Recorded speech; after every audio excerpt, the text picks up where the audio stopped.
Well, good morning everybody, and welcome back to my shop here in Stuart, Florida.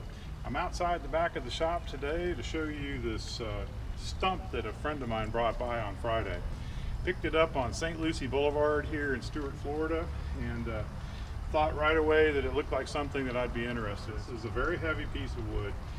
It's encrusted with little barnacles and worm rock, and there were a couple of little crabs in it, so I think this thing had its feet in seawater. So I believe this is the lower part of an Australian pine tree. Well, I couldn't wait to start messing with this, so I went inside. I got my $39 Harbor Freight chainsaw, and I set about cutting a couple of blanks out of this.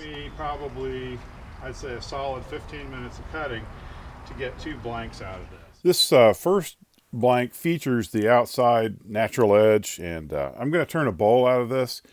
It's a little bit punky on the outside, but the piece is still very heavy and very solid overall, so I'm looking forward to working with this one.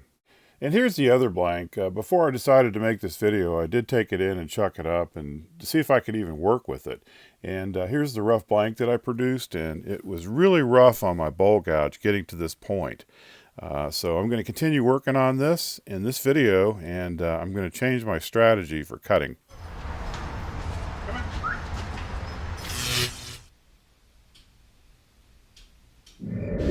It's got some neat little stuff. Here's a piece of a shell, probably a little oyster, and there's a little bit of worm rock down in here. So this was definitely in or very near seawater. And just to address safety, I always turn with this 3M filter mask here, and I always wear a face shield. Well, if you're hoping to see some fancy gouge work, that's not going to be this video. I'm going to use my homemade carbide here. And in fact, I'm going to take this off and I'm going to touch it up a little bit before I start this thing.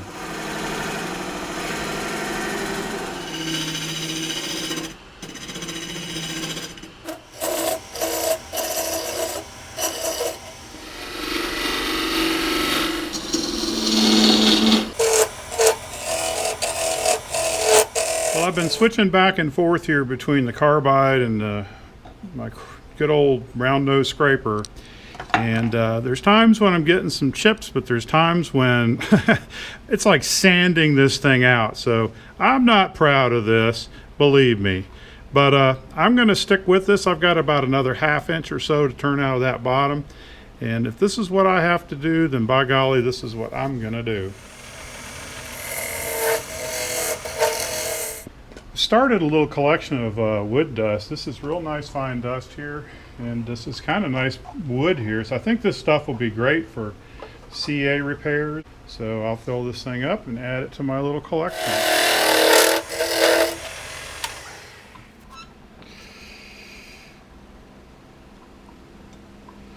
Well, I didn't think I'd ever get here, but I made it to the bottom, and it's about a ½ inch thick down there. And this corner down here, I need to clean this out a little bit.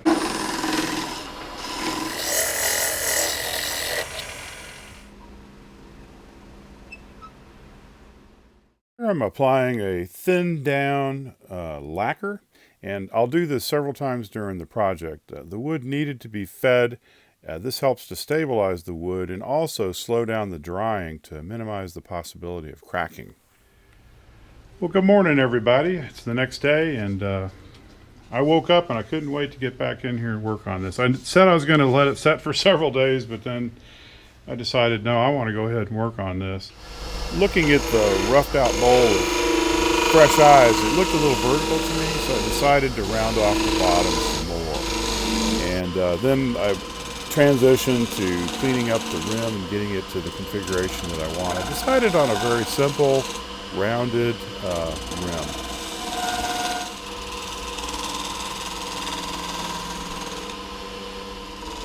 And here I'm just truing up the overall shape. The bowl had actually moved on me just a little bit during the night from the drying process.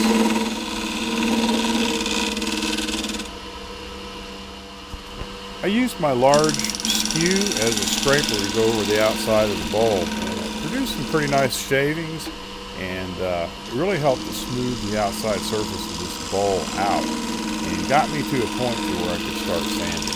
I have to apologize for that lower left corner. That's the strap of my camera hanging down from my tripod. Sorry about that.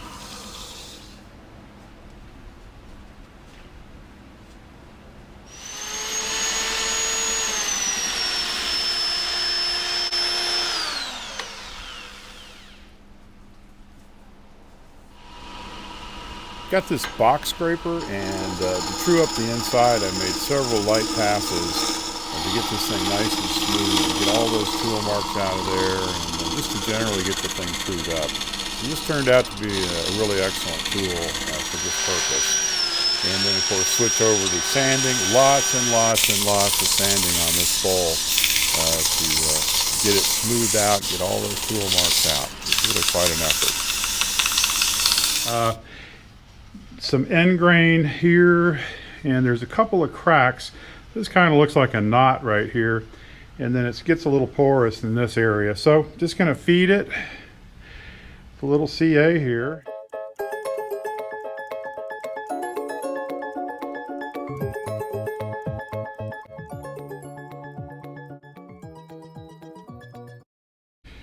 Now this little hole here, I thought it was a drill hole. It might be a drill hole, but it could also just be a wormhole. And I was going to leave it, but it's got kind of a sharp corner right there, and if I took that off, I think it would just open up the edge of the bowl. So I've got some walnut plugs here that I'd cut a while back, and so I'm just going to glue a couple of them in here like that, and then I'll sand it back and fill the cracks. So I'm going to do a repair on this. So I'm just going to stick this baby in here with some medium CA, and when it sets up, I'll sand off the excess.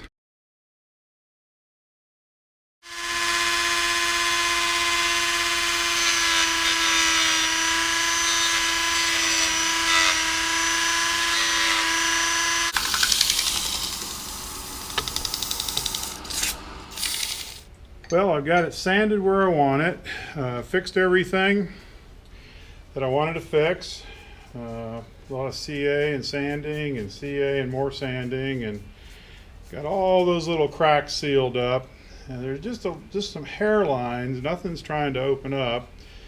But I kind of took this back down to the dry wood over all of it, so just resealing here. And I'll let this dry for a while before I go to the back of it and turn the bottom down.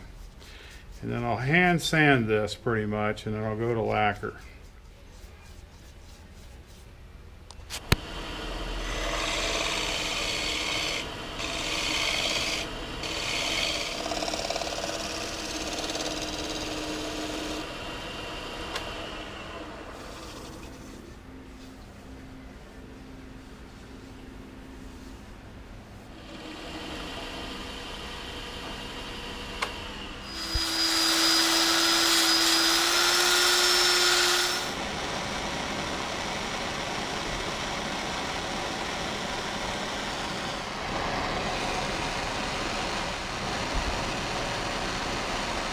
I did do some CA repairs on some of the little cracks that were starting to open up, and I got it sanded down, wet sanded to the point where I could start sealing it.